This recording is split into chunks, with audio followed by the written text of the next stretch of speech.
అంటే కాంగ్రెస్ కూడా ఇప్పుడు అధికారంలోకి వచ్చింది. సరే అధికారంలోకి వచ్చి ఊకే ఉండదు. అంటే వాళ్ళు కూడా సంక్షేమము అభివృద్ధి ఆలోచిస్తారు. ఎందుకంటే టర్మ్ కంప్లీట్ చేయాలి అండ్ ఇంకో టర్మ్ కూడా కావాలంటే కూడా ప్రజల మన్నన పొందాలి అని. కాబట్టి వాళ్ళతోని కాదు అంటే కొన్ని మేడం ఈరోజు రేవంత్ రెడ్డి గారు క్లియర్గా గవర్నమెంట్ రాకముందుకు ఇందిరామ రాజ్యంలో డేట్లతో సహా డిక్లేర్ అయింది.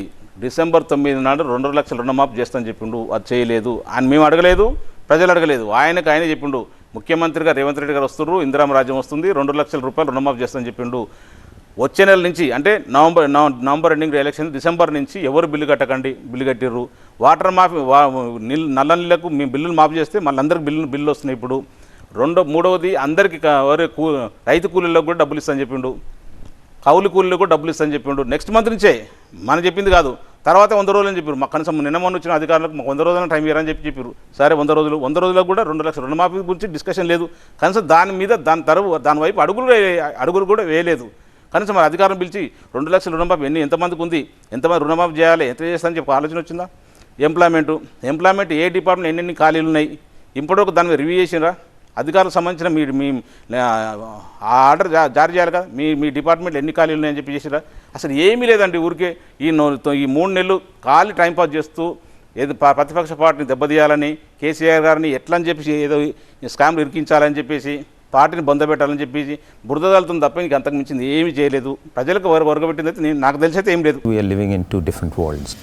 If you're not surprised by your existence, your humanity is incomplete. We all have been conditioned in a particular way to live our life in the society. If you give up your need to be right, 95% of your life will change. Reality is something that I can't manage always. If you really want access to reality, you have to go beyond thought. This and more, streaming on News 9+. Subscribe now. నేను ప్రతిపక్ష party నిజం చెప్పినా కూడా నమ్మకపోయినా వాస్తవం. ప్రజలకు ఏం తెలంగాణ రాష్ట్రంలో ఈ 100 రోజులలో ఏం జరిగింది అయితే లేదు.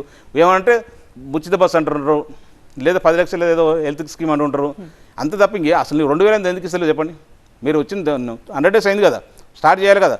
కనీసం దాని మీద విధి విధానాలు నడుస్తున్నాయా? 2000 ఎవరికి ఇవ్వాలి, ఎవరికి ఇవ్వద్దు, ఎందుకు ఇవ్వాలి, ఎందుకు ఇవ్వద్దని దాని విధి విధానాలు నడుస్తున్నాయా? నడుస్తే మేము కూడా నమ్ముతాం. స్టార్ట్ చేసి 20 ఇవ్వాలి, ఇంకో 2 నెలలకు 3 నెలలకు వస్తాయని చెప్పేసి 2000 4000 రూపాయలు ఎమ్మడే చంద్రరామ రాజు రాగానే 2000 నుంచి 4000 రూపాయలు ఇస్తాను చెప్పారు. ఇంట్లో ఇద్దరికి ఇస్తాను చెప్పారు. మరి అది ఎక్కడ పోయింది స్కీము? ఇంతవరకు దాని మీద అసలు అడుగులేదే. మరి ప్రజలు గమనిస్తారు కదా.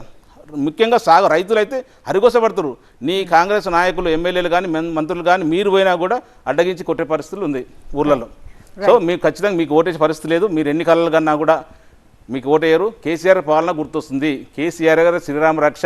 కేసీఆర్ గారు అయితే తెలంగాణ రాష్ట్రం బాగుపడుతుంది. కేసీఆర్ అప్పు తెచ్చిండో సప్పు తెచ్చిండో మాకు టైంకి అయితే టింగ్ అని డబ్బులు వచ్చినాయి, రైతు బంధు వచ్చింది, రైతు బీమా వచ్చింది, నీళ్ళు వచ్చినాయి, కరెంట్ వచ్చినాయి, ప్రతి గింజ కొన్నాడు. మాకు ఎలాంటి ఇబ్బంది లేదు. ప్రతి నెల ఫస్ట్ రోజు రైతు మన పెద్దవాళ్ళకందరికీ 2000 రూపాయలు పింఛన్ వచ్చింది. ఎవ్వరు కూడా ఇబ్బంది పడలేదండి స్కీమ్లల్లో. అందరూ హ్యాపీగా ఉండి వెల్ఫేర్ అందరం ప్రతి ఇంటికి అందింది. అందరూ హ్యాపీ. ఆ గుర్తు తెచ్చుకొని ఖచ్చితంగా కారు గుర్తు కొట్టేస్తారు. రైట్. సో అభ్యర్థుల కసరత్తు పూర్తయినట్టేనా, లేకపోతే అంటే ఇంకా ఇప్పుడున్న వేవ్ని కొంచెం చల్లారినాక మళ్ళీ అభ్యర్థి రేపు 2 డేస్లో ఒక వరంగల్ అభ్యర్థిని అనౌన్స్ చేస్తాడు అంతే. ఆల్మోస్ట్ అన్నీ అయిపోయినాయి కదా మన